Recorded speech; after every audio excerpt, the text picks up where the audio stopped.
వ్యాపారస్తుడు ఎదుటివాడి అవసరాన్ని తీసుకునే అమ్ముతాడు. ఆ సరుకు తప్ప తేగలిగినోడు మగాడు. కరోనా టైంలో మాస్క్ అమ్మినాడు మగాడు, మాస్క్ తేగలిగినట్టుంటాడు ముందు. ఆ తర్వాత కాలంలో కిట్ తేగలిగినాడు మగాడు.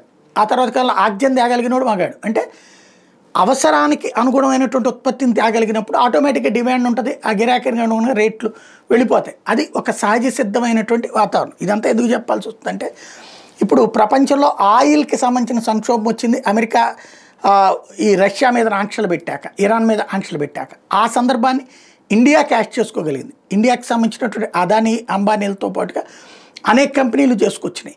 ఎట్లాగా రష్యా నుండి ఇరాన్ నుంచి ఆయిల్ కొని ఇక్కడ శుద్ధి చేసి మనం అమెరికా యూరోప్ దేశాలకు అమ్మాం. ఇప్పుడు దాని మీదనే ఆంక్షలు పెట్టుకొస్తుంది అమెరికా. బట్ అలాగని చెప్పేసి ఒరిజినల్ రేటు కాళ్ళు కొంటే వాళ్ళు సంకనాకిపోతారు.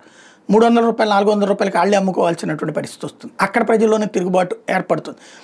వెరీ సింపుల్ లాజిక్ లెక్కలో చూస్తే అదాని ఏది టోటల్గా ఇండియా నుంచి 1.5 బిలియన్ టన్నుల కార్గో వెళ్తూ ఉంటే సముద్రం ద్వారా ఏడాదికి, ఇందులో ప్రతి 3 కార్టన్లో ఒకటి అదానీది అవుతుంది.